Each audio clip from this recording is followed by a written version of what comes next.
Bismillahirrahmanirrahim. Assalamualaikum warahmatullahi wabarakatuh.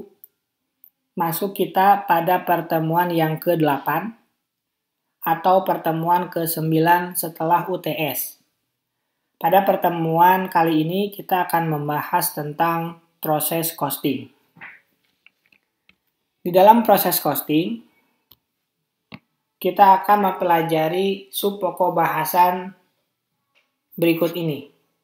Namun, untuk pertemuan kali ini, kita hanya membahas 4 subpokok bahasan yang terdiri dari penggunaan proses costing, yang kedua, 5 tahap dalam proses costing, ketiga, jurnal pada proses costing, yang keempat, metode weighted average.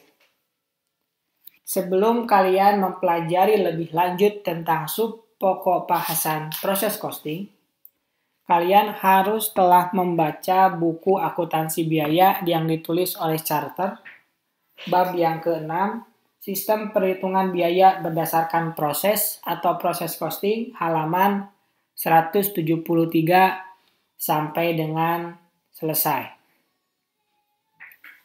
Baik, kita mulai pembahasan kita tentang proses costing. Pertemuan pertama, kalian telah mempelajari tentang metode pengumpulan harga pokok, yaitu yang pertama job order costing dan yang kedua proses costing. Apabila job order costing, kita menghitung semua biaya yang dikeluarkan untuk pesanan tertentu dengan spesifikasi tertentu di laporan yang namanya job order cost sheet. Adapun proses costing, kita nanti akan membuat yang namanya laporan biaya produksi. Jika dulu kita pernah mempelajari job order costing, itu produknya sedikit, spesifikasinya juga berbeda dengan yang lain, kemudian biayanya pun berbeda juga dengan yang lain, maka di dalam proses costing, diproduksi unitnya lebih banyak, spesifikasinya sama. Adapun proses cost systemnya itu sama melalui beberapa departemen setelah selesai menjadi barang jadi.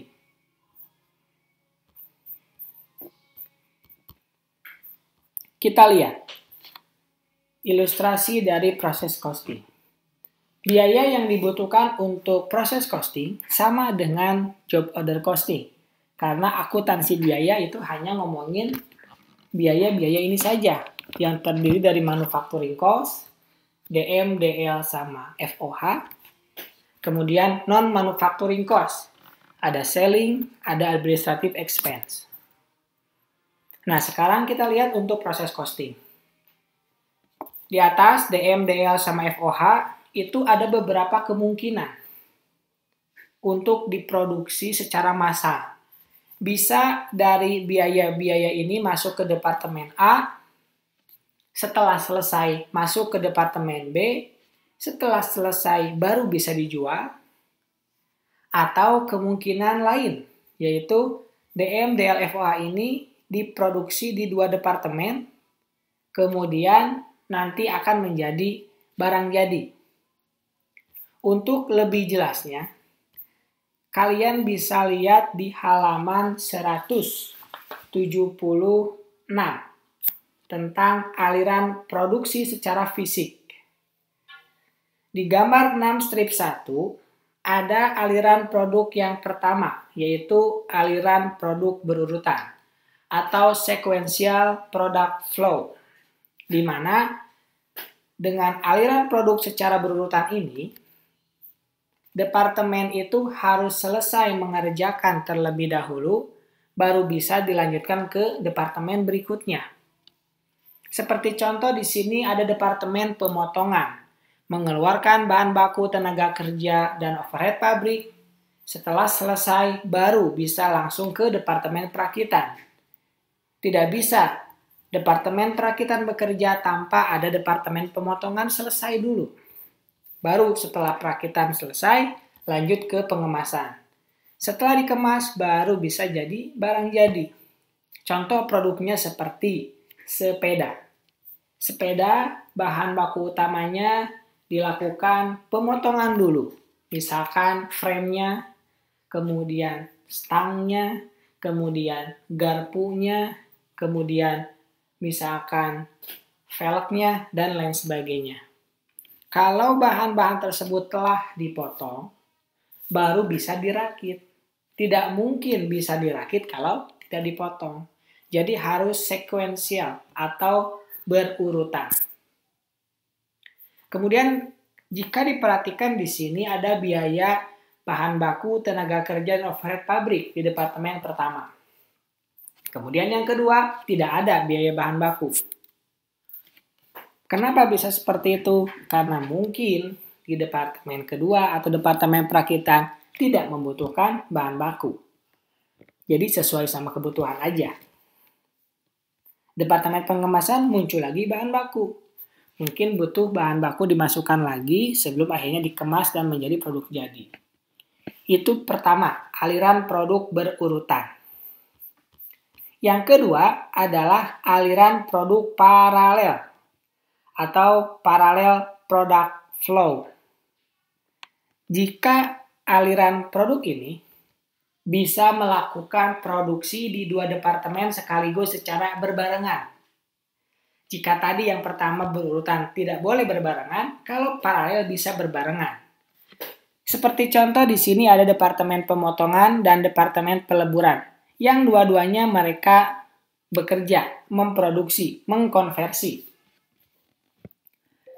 Departemen pemotongan lanjut ke pengamplasan, sedangkan peleburan lanjut ke pencetakan.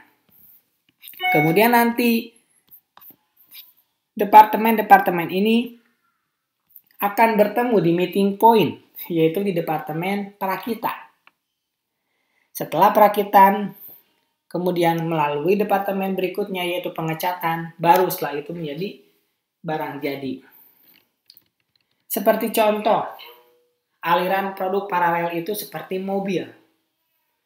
Mobil misalkan ada departemen khusus untuk bodi, bekerja bodinya. Kemudian ada departemen khusus mesin, mereka pun bekerja. Departemen mesin tidak perlu menunggu departemen bodi. Mereka bisa bekerja masing-masing tanpa harus menunggu departemen sebelumnya. Tapi nanti baik itu departemen bodi maupun departemen mesin nanti akan bertemu di departemen perakitan. Itu yang dinamakan aliran produk paralel atau parallel product flow. Kemudian yang ketiga yaitu aliran produk selektif. Selective product flow. Di sana artinya setelah melalui satu departemen akan diseleksi ke departemen-departemen lainnya. Bisa langsung jadi departemen pengemasan, bisa langsung ke departemen berikutnya.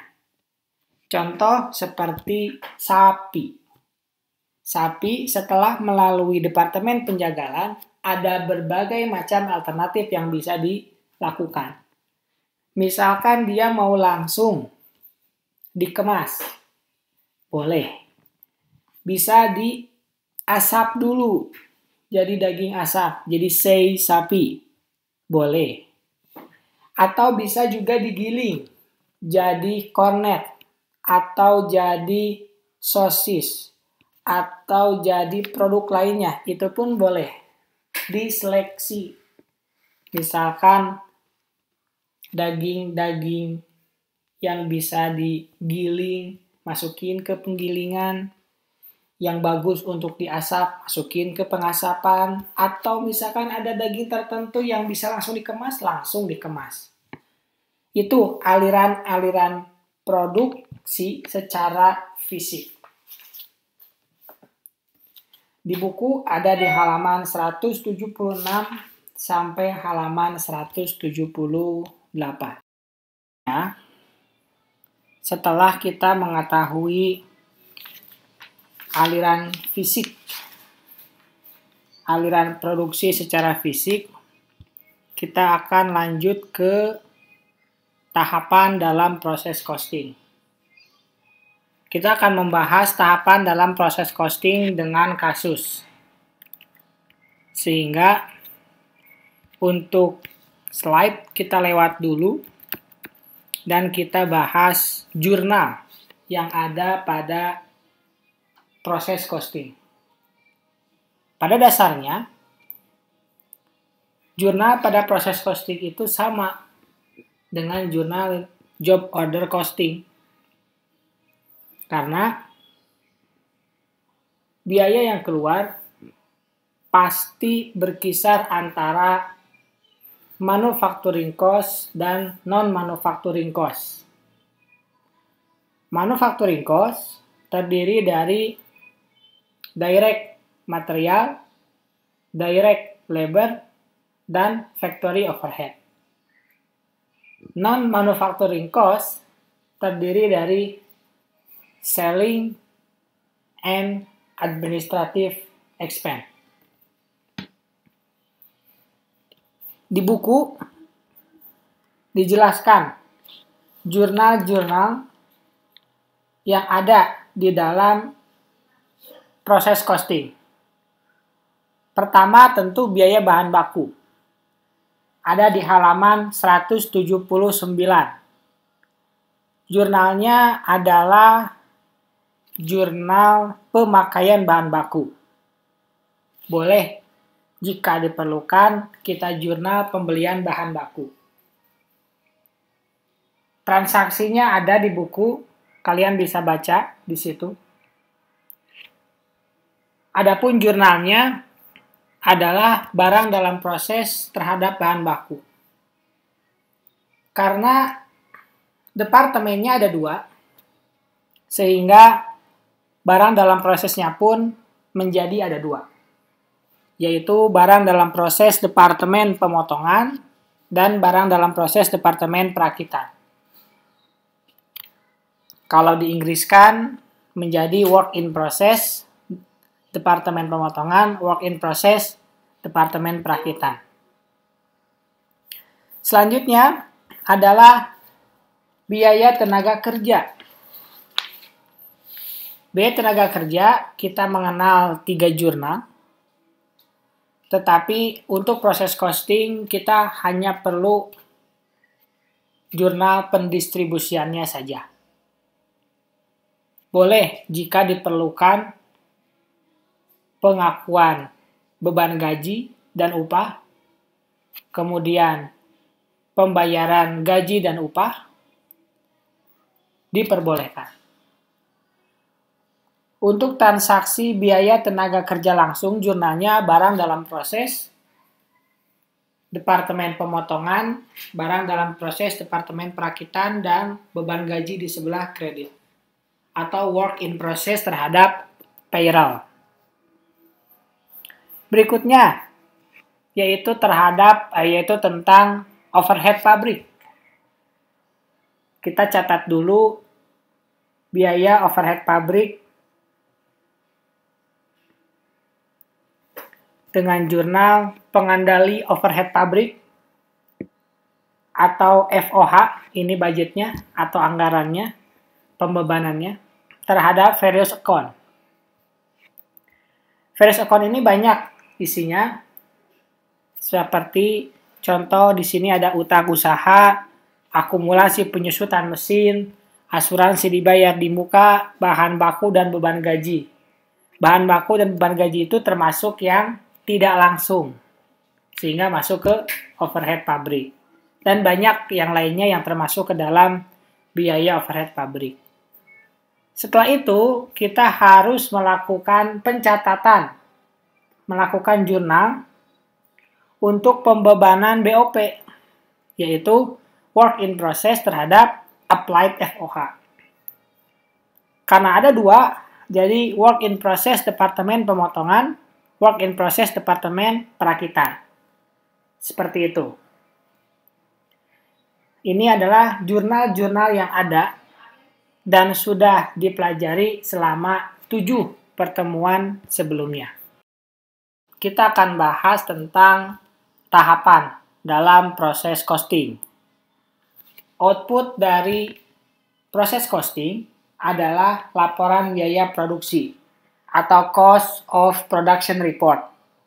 Di halaman 181 dijelaskan bahwa Cost of Production Report adalah kertas kerja yang menampilkan jumlah biaya yang diakumulasikan dan dibebankan ke produksi selama 1 bulan atau periode lain.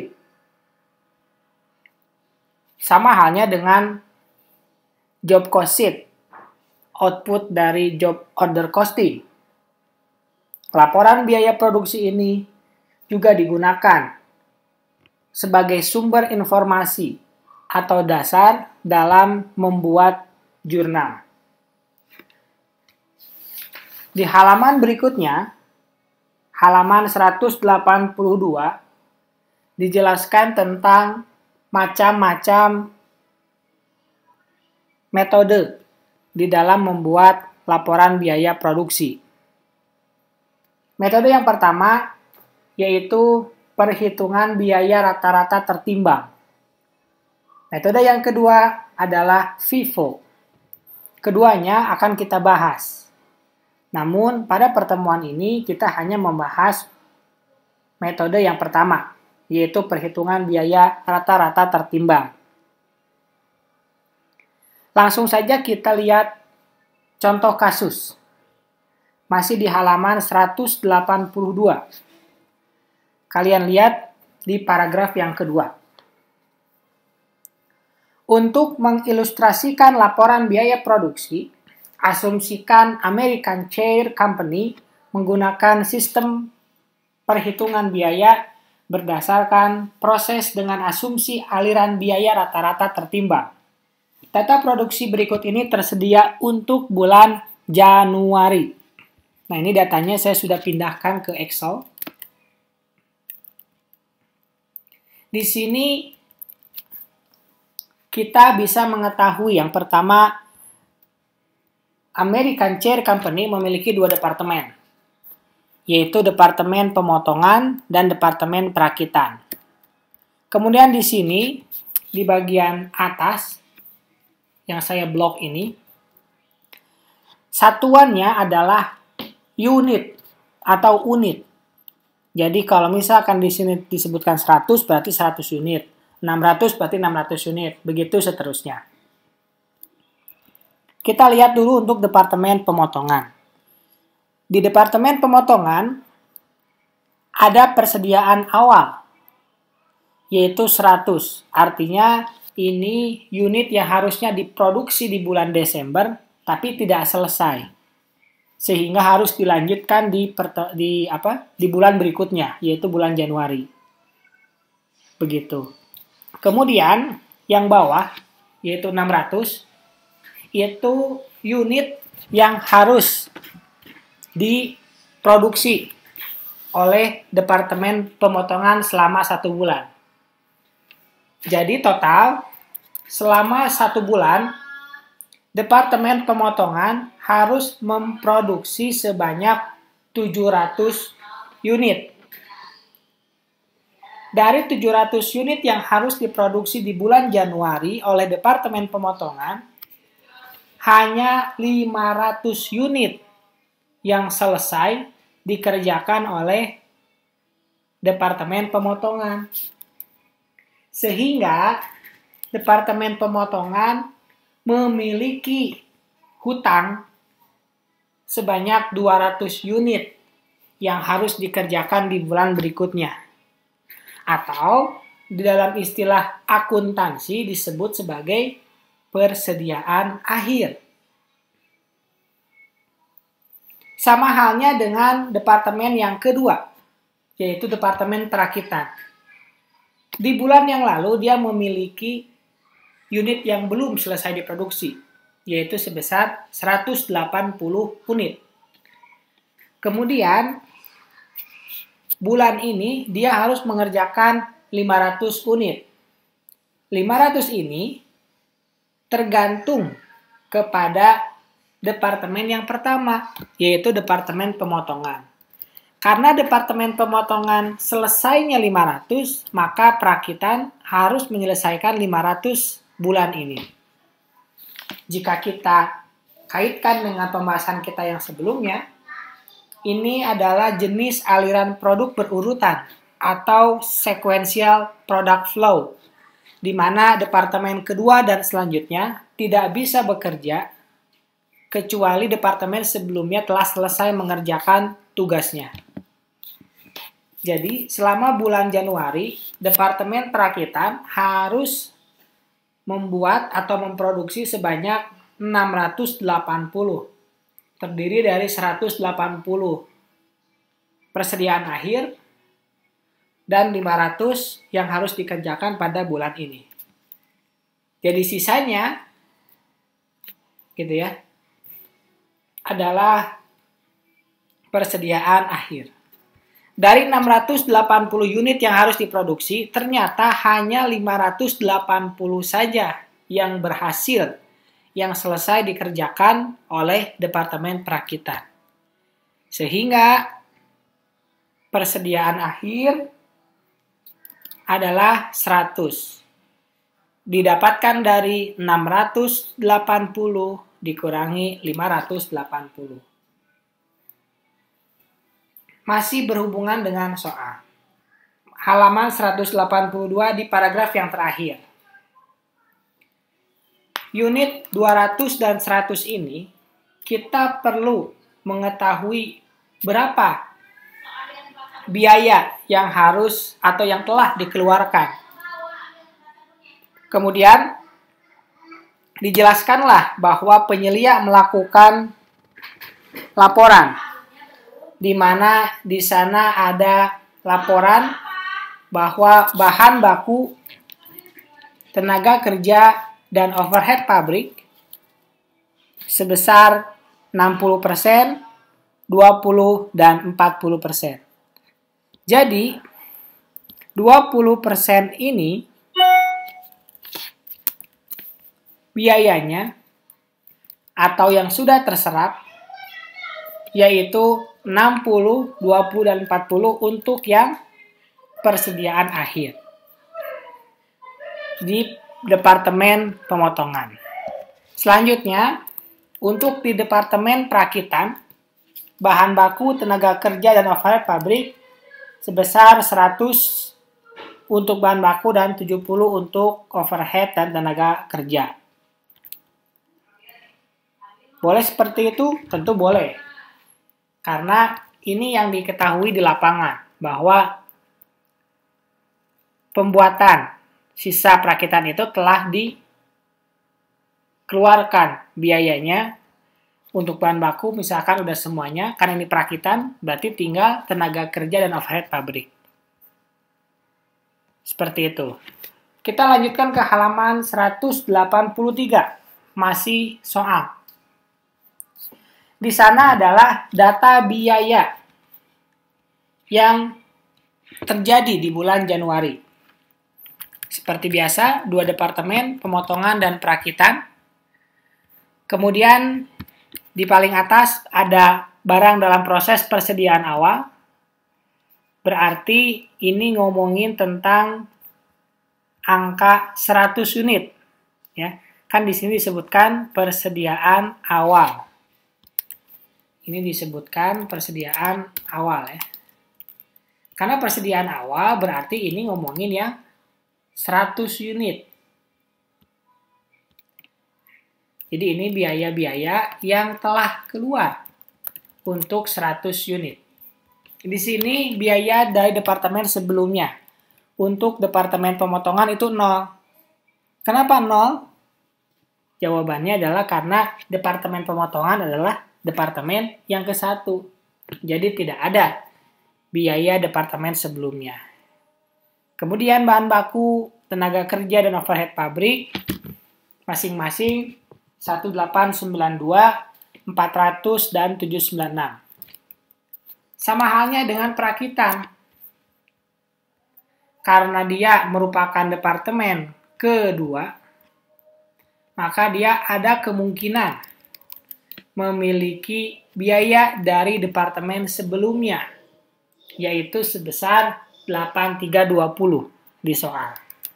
Bahan baku, tenaga kerja, dan overhead pabrik masing-masing 830, 475, 518. Ini semua satuannya adalah dolar atau mata uang. Jadi kalau di sebelah kiri kita satuannya unit, sebelah kanan di sini adalah satuannya uang atau dolar. Kemudian ini biaya yang ditambahkan ke proses selama periode berjalan. Berarti ini yang selesai dikerjakan oleh departemen pemotongan maupun departemen perakitan. Jadi ini tuh biaya yang dikeluarkan untuk 500 unit, dan yang sebelah kanan itu biaya yang dikeluarkan untuk yang telah selesai, yaitu 580 unit untuk di departemen perakitan. Memahami kasus, kita akan mulai untuk menghitung, membuat laporan biaya produksi. Diawali dari perhitungan total unit ekuivalen. Ada di halaman 183. Di sini dilihat berapa unit ekuivalen ditransfer keluar. Apa pengertian unit ekuivalen? Dijelaskan di halaman 182 yang disebut unit ekuivalen atau equivalent unit adalah jumlah dari suatu sumber daya seperti bahan baku, tenaga kerja, atau overhead yang diperlukan untuk menyelesaikan satu unit produk. Misalnya saja, jika 3 unit produksi di persediaan akhir masing-masing memiliki sepertiga dari bahan baku yang diperlukan untuk menyelesaikan produk tersebut, maka jumlah total bahan baku yang digunakan oleh ketiga unit tersebut akan setara dengan jumlah bahan baku yang diperlukan untuk menyelesaikan satu unit produk. 3 unit fisik dikali sepertiga selesai, sama dengan 1 unit ekuivalen untuk bahan baku. Oleh karena unit-unit ini merupakan unit hipotetis dan bukan unit fisik, maka unit itu disebut sebagai unit ekuivalen. Jadi ekuivalen itu dipersamakan. Misalkan contoh lain. Satu baju dibutuhkan 2 meter kain. Di gudang terdapat 1 meter baju, 1 meter kain sebanyak 4. Jika kita bikin unit ekuivalen, maka unit ekuivalen dari 1 meter kali 4 itu adalah 2 baju. Meskipun bukan 2 baju, tapi 1 meter kain yang terdiri dari 4 kain. Itu namanya unit ekuivalen. Sekarang kita masuk lagi ke unit ekuivalen yang ini. Ini unit ekuivalen ditransfer keluar. Kita sekarang berbicara di departemen yang pertama, yaitu departemen pemotongan. Jadi kita harus fokus ke sini ya. Data-data yang berhubungan dengan departemen pemotongan. Nah, ini saya sudah buat biar gampang melihatnya.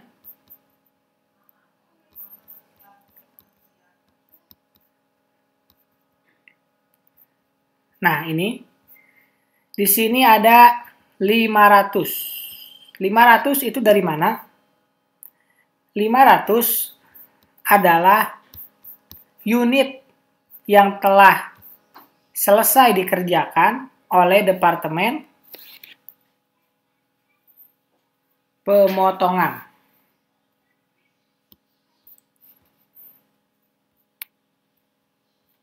Yang ini ya. Jadi semuanya 500. Karena yang telah selesai dan ditransfer keluar ke departemen kedua yaitu 500. Oke. Berikutnya, unit ekuivalen di persediaan akhir. Unit ekuivalen di persediaan akhir adalah 200, tapi dalam keadaan unit. Berapa kalau diekuivalenkan ke bahan baku? Nah, di bawahnya ada persentasi. Ya. Di sini ada persentasi, yaitu untuk bahan baku 60%, tenaga kerja 20%, dan overhead pabrik 40%. Jadi, cara ngitungnya adalah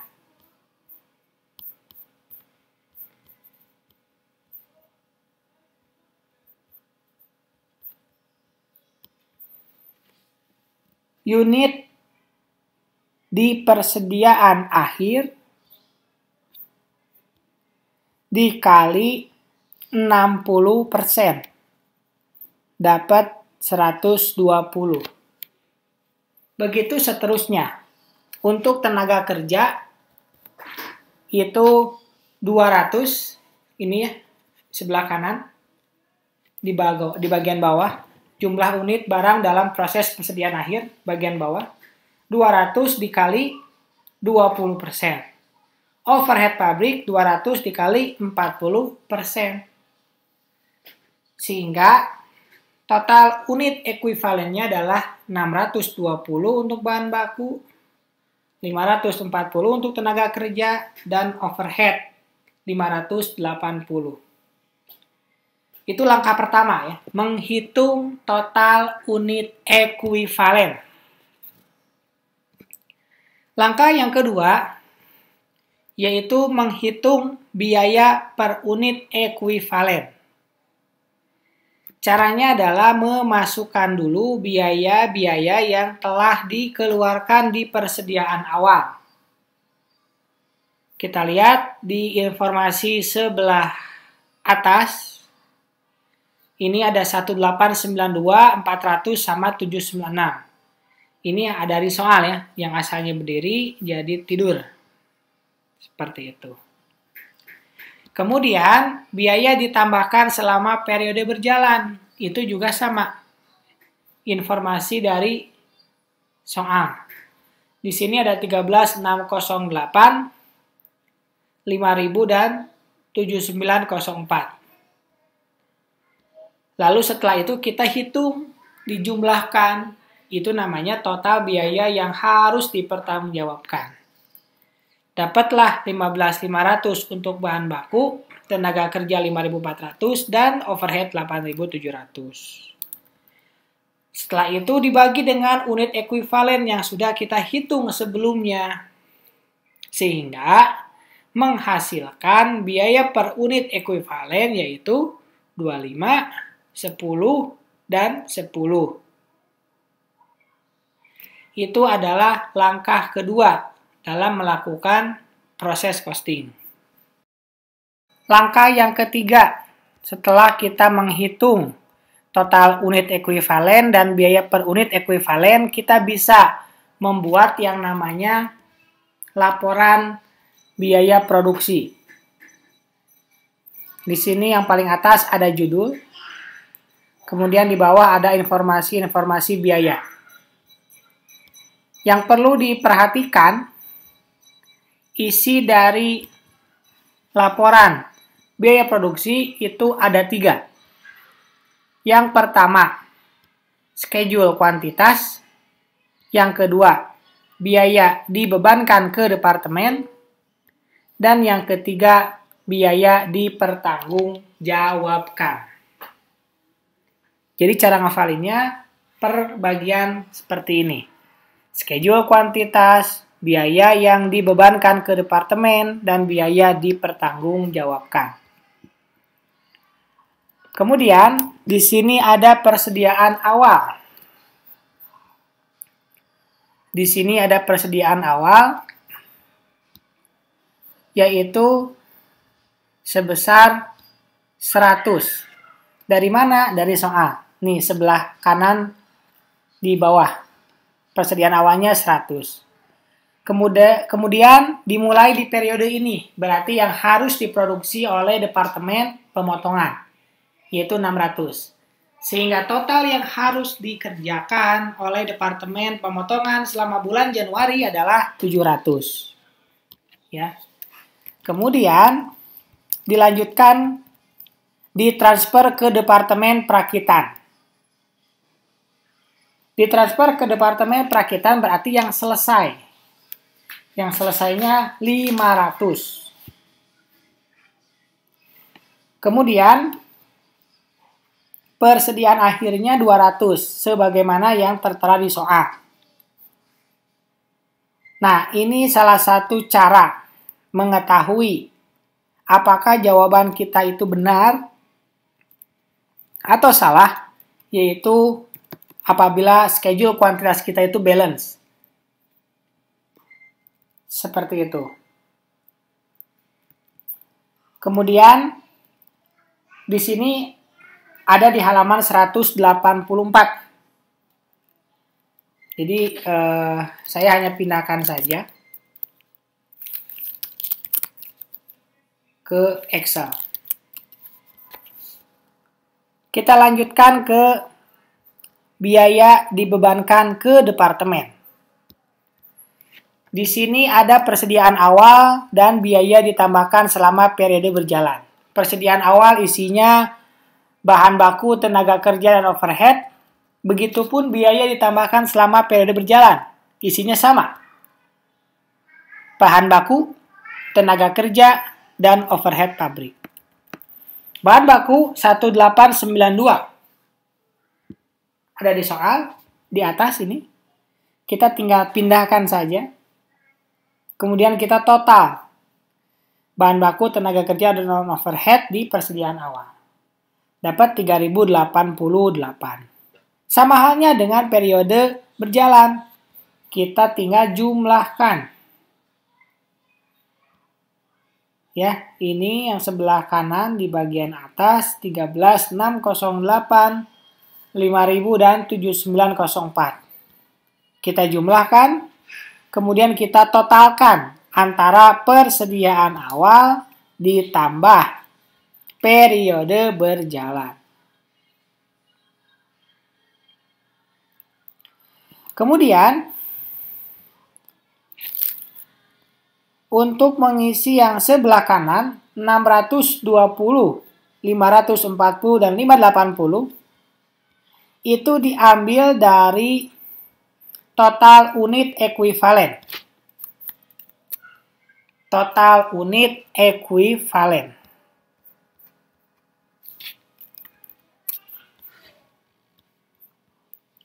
Kemudian, yang sebelah kanannya, 25, 10, 15, didapatnya dari biaya per unit ekuivalen. Seperti itu. Oke. Itu untuk biaya dibebankan ke departemen. Jangan lupa untuk menjumlahkan. Kemudian ini total biaya per unit ekuivalen. Itu bagian yang kedua. Bagian yang ketiga. Bagian yang terakhir di laporan biaya produksi adalah biaya dipertanggungjawabkan. Di sana ada unit, persentase penyelesaian, unit ekuivalen, biaya per unit, dan total biaya. Ini ditransfer ke departemen perakitan, artinya yang selesai. Ya. Kemudian persentase penyelesaiannya karena udah selesai pasti 100%. Unit ekuivalennya pun ya 500 juga. Biaya per unitnya menjadi 50. Dapat dari mana? Bisa kita lihat di atas, ya. Atau kita bisa hitung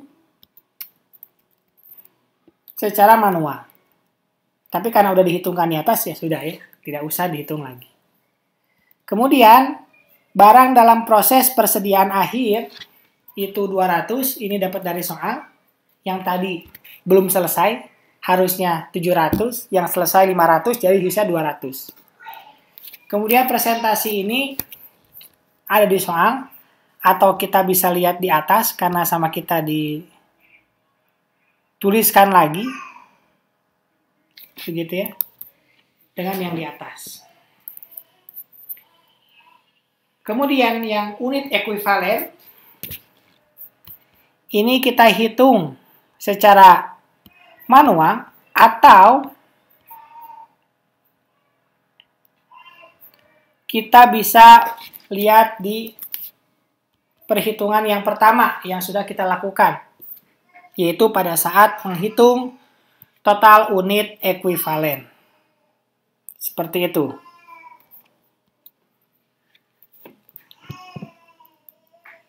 Lalu kemudian biaya per unitnya kita serahkan pada yang di atas ya.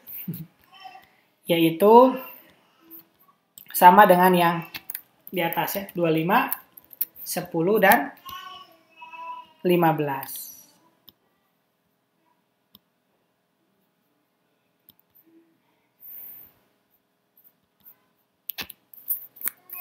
Nah, ini saya nyari warna yang hampir sama gitu ya. Nah, kemudian 3.000 dapatnya dari mana? Dapat dari unit ekuivalen dikali biaya per unit. Jadi 120 dikali 25. 40 dikali 10 dan yang terakhir 80 dikali 15. Di total 4.600. Yang paling penting adalah total biaya yang ini, yaitu biaya yang telah selesai dikeluarkan, yang 500 itu. Dapatnya sama ya dengan yang sebelumnya, yaitu 500 dikali 50. Kita jumlahkan 25.000 ditambah 4.600 jadi 29.600. Tanda atau bukti jawaban kita benar adalah jika antara total biaya dibebankan ke departemen dengan total biaya dipertanggungjawabkan itu nominalnya sama. Artinya jawabannya kemungkinan besar benar. Itu cara mengerjakan departemen pemotongan. Pemotongan, kita lanjut ke departemen yang kedua, yaitu departemen perakitan.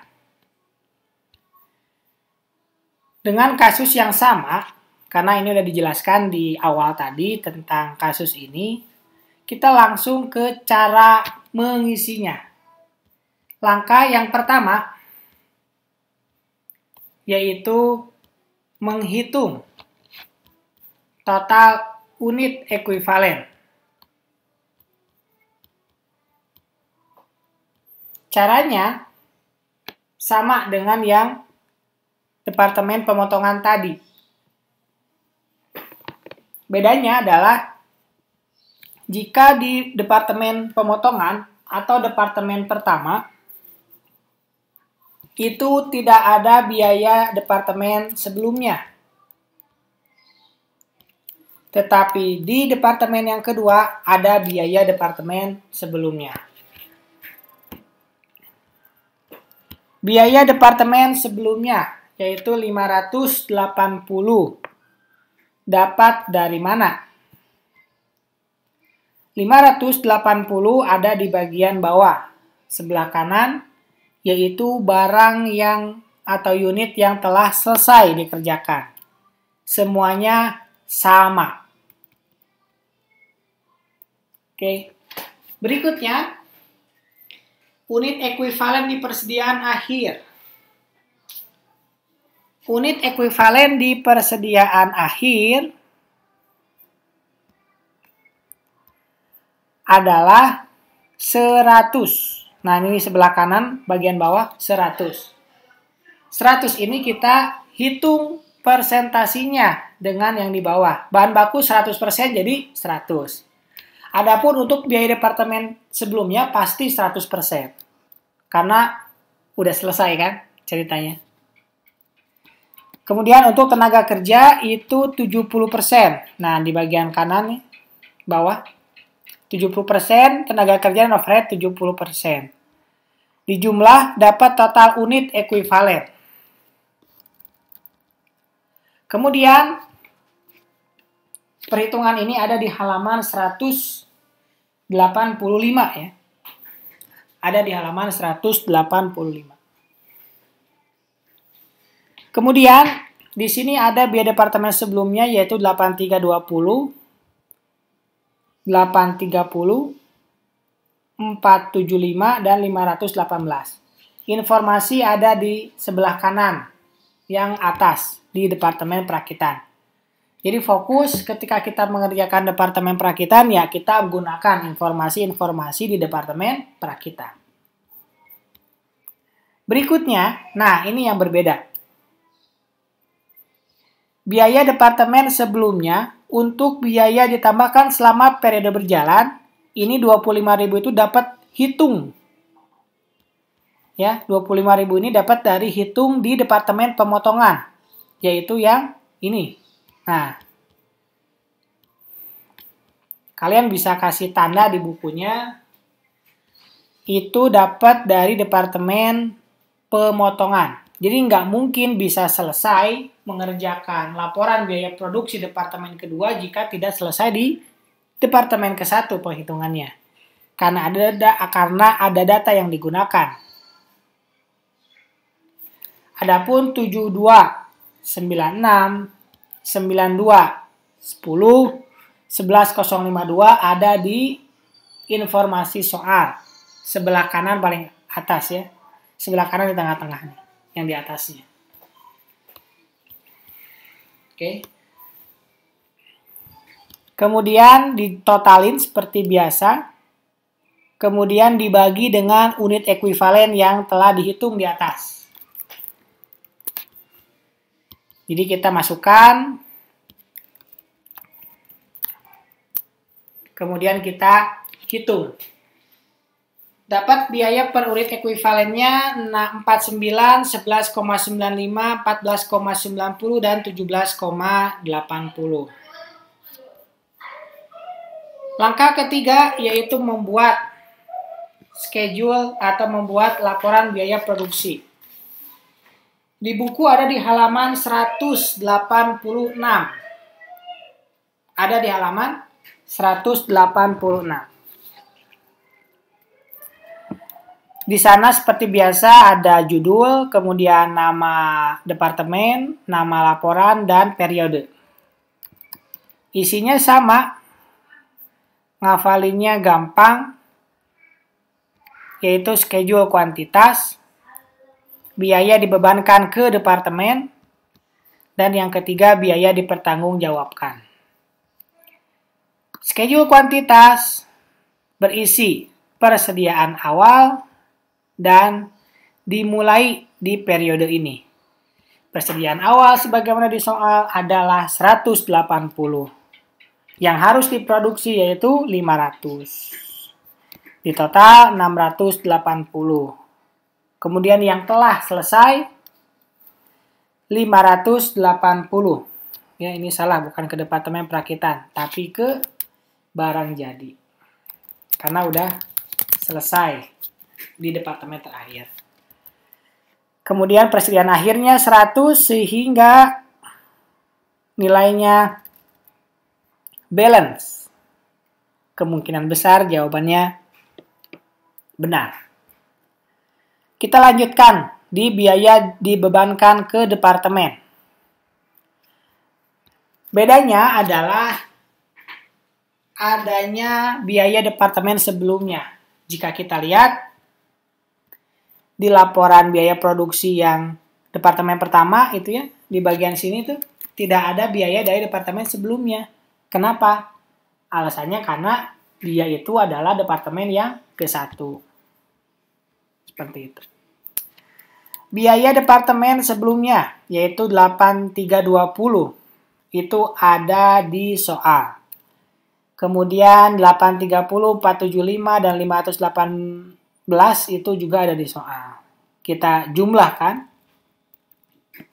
Dapat 10.143. Kemudian biaya departemen sebelumnya. Nah, ini yang tadi ya. Yaitu yang 25.000. Gitu. Hati-hati salah ya. Jadi kalau di laporan biaya produksi departemen 1 salah, yang keduanya pun pasti salah. Di sini ada bahan baku 7296, tenaga kerja 5210 dan 11052 ada di soal. Dijumlah, kemudian ditotal antara biaya di persediaan awal dan biaya ditambahkan selama periode berjalan. Yang nantinya harus sama dengan biaya yang dipertanggungjawabkan. Kemudian ini sama persis dengan yang sebelumnya. 680, 680, 650 dapatnya dari perhitungan sebelumnya ya. Dari perhitungan sebelumnya yang telah dilakukan.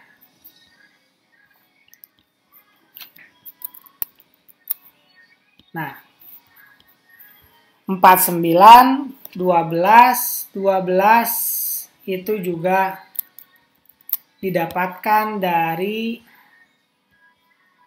perhitungan sebelumnya.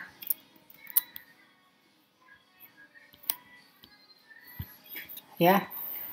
Ini di total 93,65 ya. Ini harus 2 angka di belakang koma ya kalau koma. Nah, gitu. Itu selesai biaya dibebankan ke departemen. Yang ketiga, biaya dipertanggungjawabkan. Biaya dipertanggungjawabkan sama ya. Di sini harus ada biaya departemen sebelumnya. Karena ini merupakan departemen yang kedua. Ini yang ditransfer ke barang jadi 580 yang selesai. Ini 100% itu dari sananya udah pasti karena udah selesai. Kemudian dikalikan antara 580 kali 100% dan biaya per unitnya kita serahkan ya pada yang di atas. Gitu. Nih, 93,65. Oke.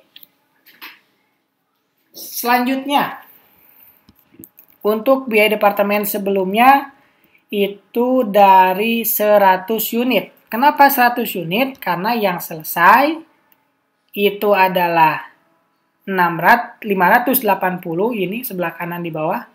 Kemudian yang sisanya atau persediaan akhirnya adalah 100. Jadi ini yang persediaan akhir 100. Begitu. Jadi dari 100 karena ini ngomongin yang akhir. Nih kalau misalkan takutnya nggak kelihatan. Persediaan akhir ya. Udah saya bold.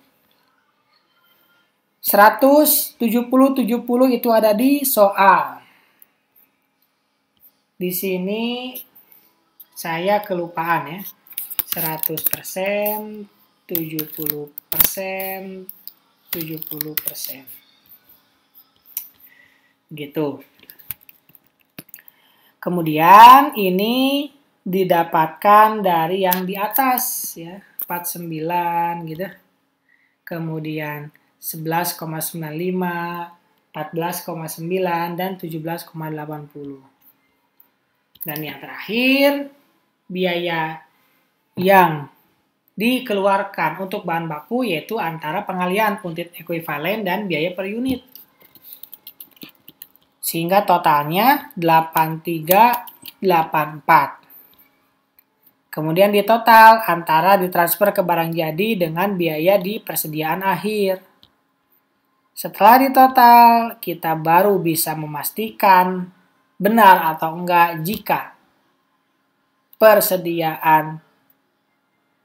jika biaya antara total biaya dibebankan ke departemen dengan total biaya dipertanggungjawabkan itu nilainya sama. Nah, itu untuk cara pengerjaan di departemen yang kedua. Perbedaannya hanya sedikit, adanya biaya departemen sebelumnya. Melakukan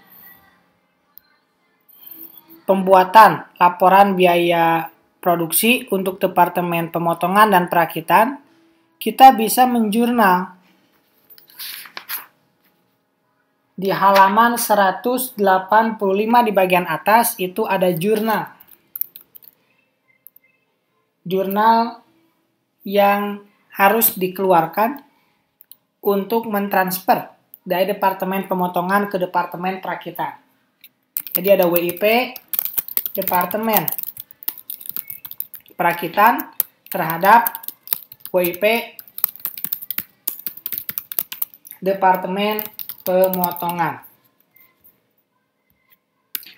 Adapun nilainya adalah nilai yang ini, ya.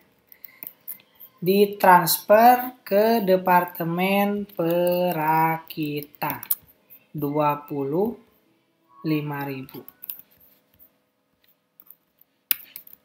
Sama halnya dengan departemen perakitan.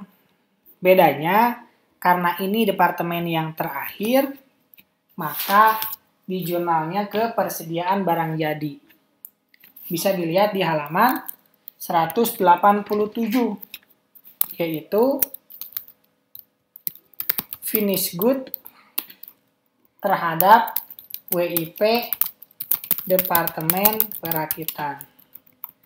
Nilainya adalah yang ini, ditransfer ke barang jadi, yaitu 54.327.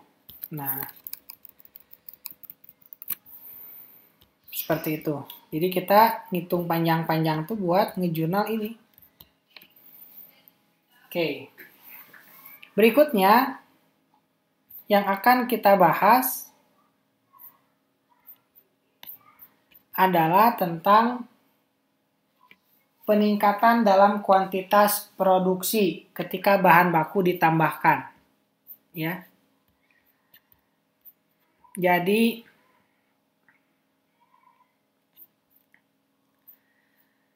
halaman 187. Di sana ada beberapa proses produksi. Katanya menambahkan bahan baku sehingga meningkatkan total volume jumlah unit produk. Seperti dalam produksi minuman ringan atau soft drink atau sirup yang diproduksi di satu departemen, kemudian air soda ditambahkan proses-proses selanjutnya. Penambahan air soda meningkatkan volume total dari produk cair yang harus dipertanggungjawabkan. Peningkatan kuantitas cairan mengencerkan atau mendilusi jumlah sirup dalam setiap galon, yang kemudian mengurangi jumlah biaya departemen sebelumnya di setiap galon produk yang diproduksi di departemen kedua. Kita lihat contohnya. Kalian masih bisa di halaman 187. Di sana ada Tiger Paint Company. Katanya meningkatkan total kuantitas produk, kemudian dia itu menambahkan pewarnaan yang diterima dari departemen pewarnaan, kemudian diencerkan dan dicampur dengan latex cair untuk menghasilkan cat. Jadi kalau misalkan di kita tuh ya sama kayak sirup gitu ya. Jadi di sirup itu ada yang memproduksi sirupnya, kemudian ada yang memproduksi airnya. Yang asalnya sirup itu misalkan 1 liter, tapi kita tidak jual 100 liter itu, kita tambahkan air menjadi 1000 liter. Nah itu kan penambahan bahan baku artinya kan. Karena adanya penambahan bahan baku, jadi biaya produksinya pun total berubah. Karena kita jualannya bukan sirup, tapi air sirup. Oke. Nah, di sini ada jumlah galon di persediaan awal, 800 ya. 800 itu berarti yang pertemuan bulan lalu. Ini bulannya bulan April. Kemudian diterima dari Departemen Pewarnaan yaitu 2000. Ini semuanya satuannya galon. Kemudian ditambahkan lagi latex yaitu 4000. Kemudian yang selesai. Nah, berarti yang harus dikerjakan itu adalah 6.800 ya. 800 ditambah 2.000 ditambah 4.000. Jadi 6.800. Dari 6.800 itu yang selesai hanya 5.800 sehingga persediaan akhirnya 1.000. Kemudian di sini ada keterangan berikutnya yaitu persediaan barang dalam proses yang akhir sepenuhnya selesai untuk bahan baku dan 50% selesai untuk biaya konversi TKL dan overhead pabrik. Nah, di sini ada biaya-biaya yang terjadi. Karena ini adalah departemen yang kedua atau bahkan ketiga, ada biaya departemen sebelumnya. Kemudian ini ada biaya-biaya seperti biasa. Kemudian ada juga biaya yang ditambahkan ke proses selama periode berjalan. Jadi kalau yang atas itu berarti ngomongin yang 800. Kalau yang bawah berarti ngomongin yang 5.800. Cara mengerjakannya sama dengan perhitungan yang departemen yang kedua tadi. Yang sudah kita lakukan perhitungannya. Yaitu Departemen Perakitan. Kenapa tahu? Karena di sini ada biaya departemen sebelumnya. Ini 5.800 itu ada di soal ya. Ada di soal yang selesai. Kemudian unit ekuivalen di persediaan akhir ini 1.000 karena 100%. Bahan bakunya tadi dia bilangnya apa? 100% ya. Selesai sepenuhnya. Artinya udah selesai 100%. Kemudian konversinya 50%, jadi 1.000 dikali 50%, jadi 500. Ini bawahnya di total. Kemudian yang ini 1532, 1692 itu ada di soal. Yang asalnya berdiri kita tidurin. Kemudian yang bawah ini pun sama dari soal, ditotalin antara yang biaya persediaan awal dan ditambahkan periode berjalan. Kemudian dibagi unit ekuivalen yang sudah kita hitung sebelumnya, dapat biaya per unit ekuivalen. Nah, setelah dapat biaya per unit ekuivalen, kita hitung seperti biasa untuk laporan biaya produksinya. Bedanya adalah adanya tambahan departemen. Karena kan tadi ada tambahan 2 departemen ya. Yang pertama dari pewarnaan dan yang kedua dari pencampuran. Ini persediaan awal ada di soal, 2.000 ada di soal, 4.000 juga ada di soal. 6.800. Kemudian ini yang ditransfer ke Pengalengan. Pengalengan, iya benar, Pengalengan.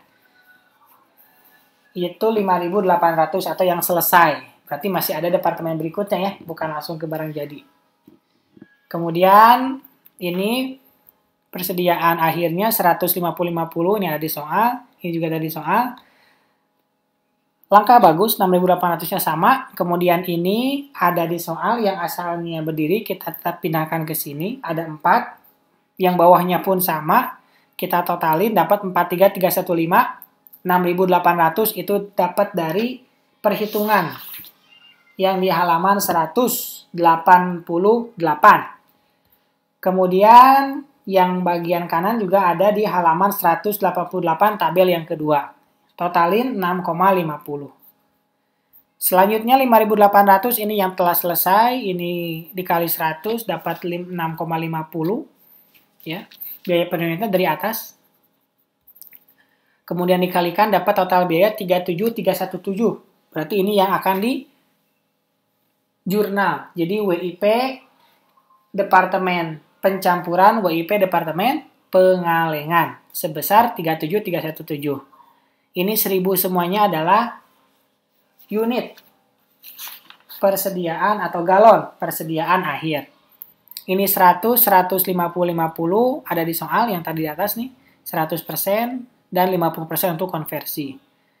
kemudian dikalikan dapat 1.900 dan seterusnya. Ini dijumlahkan, kemudian ditotal antara ditransfer ke Departemen Pengalengan ditambah persediaan akhir. Dapat 43315. Berarti sama ya.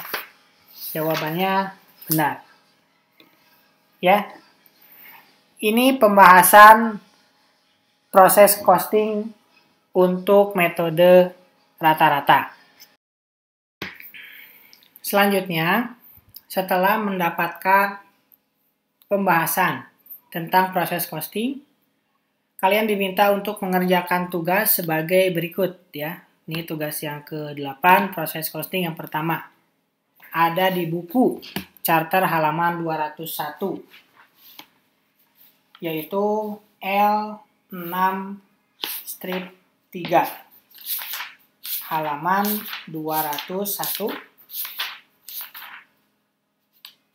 L6-3, yaitu Tyndall Fabricators Incorporation. Kemudian yang kedua, itu kalau yang L6-3 itu biaya rata-rata tertimbang ya. Metode yang kita sudah pelajari. Kemudian yang kedua yaitu L6-6, charter halaman 203, yaitu Sonelli Corporation. Seperti biasa, tugasnya nanti dikumpulkan. Terima kasih, semoga bisa dipahami dengan baik. Jika ada yang perlu ditanyakan, bisa ditanyakan kepada dosen masing-masing. Terima kasih. Assalamualaikum warahmatullahi wabarakatuh.